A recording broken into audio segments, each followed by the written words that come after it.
देखिए, इस समय नए साल के बाद से लोगों ने एहतियात बरतना बंद कर दिया है। जैसे जैसे टेम्परेचर गिरता जा रहा है, वायरस, क्योंकि हम लोग देख रहे हैं ये आरएनए वायरस है, बहुत तेजी से म्यूटेट कर रहा है।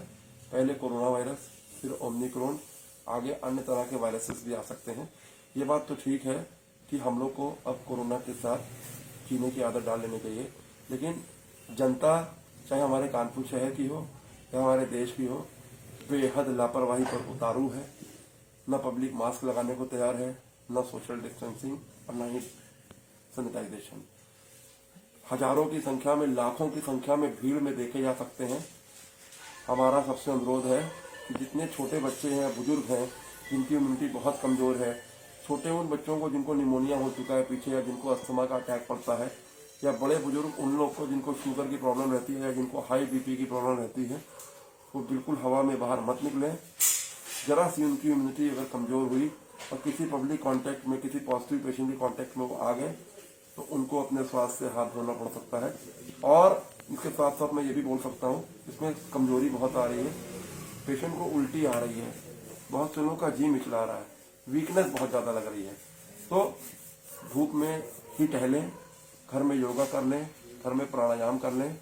बहुत से लोग को इस समय सूखी खांसी बहुत आ रही है, अब मात्र थोड़ी सी सूखी खांसी और गले में खराश में भी रिपोर्ट पॉजिटिव आ जा रही है। पैनिक ना हो, 2 से 3 दिन के अंदर हमारी होम्योपैथी दवाइयां पूर्णतया उपचार कर दे रही है। न किसी अस्पताल में भर्ती होने की जरूरत है, न एंटीबायोटिक खाने की जरूरत है, न स्टेरॉइड लेने की जरूरत है। जैसा कि कहा जाता है कि जितनी भी वायरल जनित बीमारियां होती, चाहे डेंगू हो, चिकनगुनिया हो, कोरोना हो, चाहे स्वाइन फ्लू हो, कहते हैं इम्यूनिटी बूस्टर दवाओं का सेवन करना चाहिए। तो हम लोग एंटीबायोटिक स्टेरॉइड का सेवन क्यों करते हैं? उससे तो इम्यूनिटी हमारी माइनस में जाती है। तो हमारा ये कहना है कि लक्षणों के आधार पर होम्योपैथिक दवाइयाँ कोरोना, ओमिक्रॉन के समस्त अवस्थाओं को दूर करने में सक्षम है। हमारे पास कानपुर शहर के अलावा हमारे पास देश विदेश से भी हमारे डॉक्टर आरती मोहन के पास फोन आ रहे हैं, और मैं डॉक्टर हेमंत मोहन, हम लोग बखूबी पूरे शहर भर में निःशुल्क कैंप भी लगा रहे हैं। हम लोग का मुख्य उद्देश्य है कि किसी भी ओमिक्रॉन और कोरोना से मृत्यु ना हो। आरोग्य धाम अपनी सेवाएं तब तक जारी रखेगा जब तक ये लहर पूरी की पूरी समाप्त नहीं हो जाती है। एक चीज डॉक्टर साहब, क्या चाइल्ड केयर के लिए क्या करना चाहिए? देखिए, छोटे बच्चों में एकदम से सर्दी के टाइम में कोल्ड डायरिया शुरू हो जा रहा है। बच्चे उठते हैं, उन्हें वॉमिटिंग होने लगती है, पतले पानी की तरह दस्त होने लगते हैं।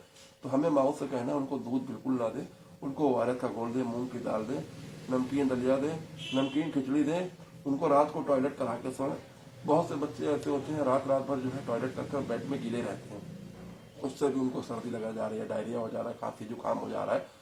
तो हम समझते हैं कि घर वाले घरेलू नुस्खे भी यूज कर सकते हैं, विक्स वगैरह भी लगा सकते हैं, कमरे में हीटर भी जला सकते हैं। हीटर में सावधानी यह बरतनी है कि रात भर हीटर जला के ना सोएं, क्योंकि कार्बन मोनोऑक्साइड लेवल ज्यादा हाई हो जाता है। तो ऐसे में अपने कमरे में पानी की बाल्टी रख सकते हैं। बहुत से लोग जो है इस समय आग वगैरह सेक रहे हैं, तो उनको, जितने भी अस्थमा वाले पेशेंट हैं, उनको आग वगैरह नहीं सेकना चाहिए। और छोटे बच्चों को तो पब्लिक प्लेस में ले भी ना जाए। बहुत से लोग इस समय मैरिज पार्टी वगैरह में भी जा रहे हैं, बिल्कुल भी नहीं जाना चाहिए उस समय। और शरीर को अपने गर्म रखना चाहिए, बंद कमरे में रखना चाहिए, तब निकालना चाहिए बच्चों को बाहर जब धूप वगैरह निकाला जाए। अब मेडिकल स्टोर वगैरह से बहुत से लोग दवाइयाँ ले लेके खा रहे हैं, बिना चिकित्सीय सलाह के कोई भी दवाइयाँ मत लें। हम लोग होम्योपैथी दवाइयाँ दे रहे हैं बच्चों को, तो होम्योपैथी दवाइयाँ बहुत तेजी से काम करती हैं, बच्चों की इम्यूनिटी बहुत तेजी से बढ़ जाती है। हम समझते हैं कि जरा से भी आपकी असावधानी आपके और आपके परिवार के लिए बहुत हानिकारक हो सकती है।